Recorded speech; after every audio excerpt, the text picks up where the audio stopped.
안녕하세요. 오늘은 1973년 12월 9일, 좀 특별한 질의응답 기록을 같이 살펴볼까 합니다. 여러분이 보내주신 자료인데요. 여기 보면 미확인 비행물체 이야기부터 시작해서 공양탑에 대한 생각, 미래 예언까지 정말 흥미로운 내용이 많아요. 네. 이게 벌써 50년 전 기록인데도 지금 봐도 생각할 거리를 많이 던져주는 것 같습니다. 당시 한 개인이 겪고 또 생각했던 그런 영적인 현상, 초자연적인 것들에 대한 생생한 기록이죠. 우리가 너무 당연하게 여기는 것들에 대해서 좀 다른 질문을 던지고 있어요. 네, 맞아요. 그럼 바로 한번 들어가 볼까요? 네, 좋습니다. 역시 가장 먼저 눈에 띄는 건 미확인 비행물체, 그러니까 원반이라고 표현된 그 목격담이에요. 이 발표자 봉인이 1954년, 또 68년, 69년 이렇게 세 번이나 직접 봤다고 주장을 하는데요. 네. 크기가 6m, 12m 이렇게 다르고 모양도 접시혀 아니면 시가형, 색깔까지 묘사하고요. 그리고 빛의 속도로 움직였다. 이런 묘사가 상당히 구체적이에요. 그렇죠. 그 묘사가 아주 상세한데 더 흥미로운 건 이 원반들의 출처를 좀 구분해서 설명한다는 점이에요. 하나는 다른 차원, 여기서는 이제 저승이라고 표현했는데 그런 영적인 세계에서 온다고 하고요. 모양은 좀 매끈한 팔찌 형태, 완형이라고 하네요. 빛의 힘으로 움직인다고 하고, 팔찌 형태요? 네. 심지어 12m짜리는 3인승, 6m는 1인승, 이런 세부적인 내용까지 있어요. 저승이라니. 그러니까 우리가 흔히 생각하는 사후세계나 다른 차원 이런 곳에서 온다는 거네요. 그럼 다른 종류는요? 그런 개념까지 나오고요. 이게 당시 과학 수준으로는 상상하기 힘든 건데, 그렇죠. 음속 겨우 넘던 시절인데 빛의 속도라니. 네. 어쩌면 이런 게 미지의 현상을 인간이 어떻게든 이해해 보려고 노력하는 그런 모습을 보여주는 걸 수도 있겠다 싶어요. 과거에 왜 지동설 처음 나왔을 때나 서양 군함 봤을 때처럼요. 네, 일리 있는 말씀이네요.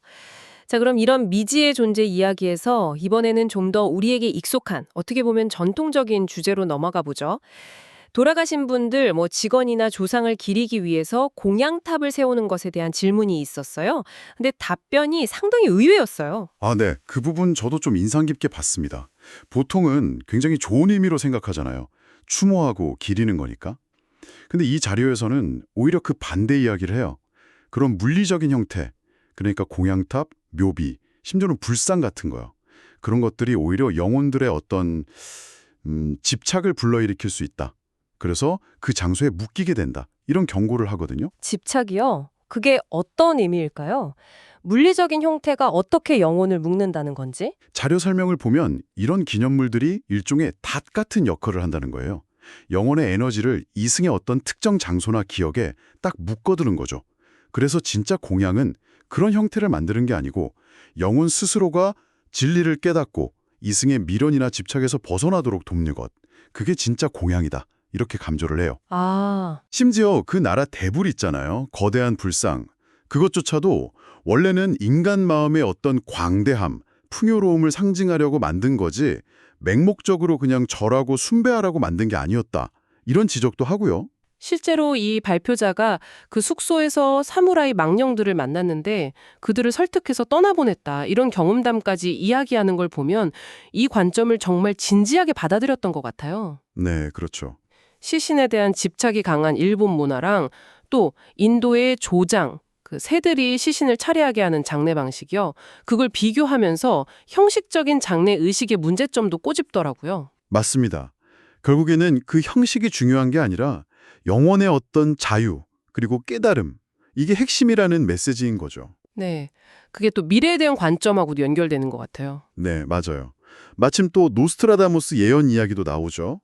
1999년에 인류가 멸망할 거라는 그 예언에 대해서 질문이 있었어요.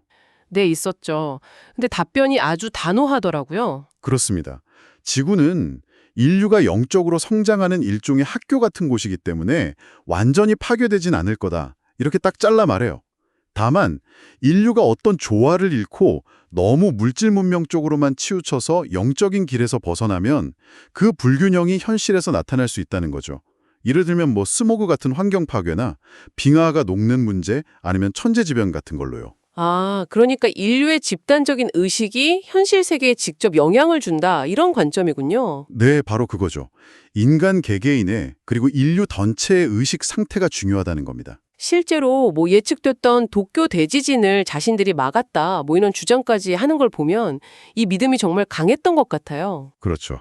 상당히 확신에 차 있죠. 그럼 미래는 어떻게 봤나요? 멸망은 안 한다면 어떤 미래를 그렸을까요? 인간이 이제 신의 자녀로서의 본성, 어떤 영적인 본성을 회복하고 서로 조화를 이루고 또 영적으로 깨어나면 재앙이 아니라 오히려 유토피아로 나아갈 수 있다고 봐요.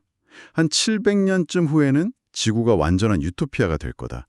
그리고 다른 천체, 그러니까 외계 문명과의 교류도 활발해지고 뭐 리니어 모터 같은 새로운 교통수단이나 에너지 기술도 개발될 거라는 상당히 희망적인 미래를 그리고 있습니다. 700년 후라 상당히 먼 미래네요.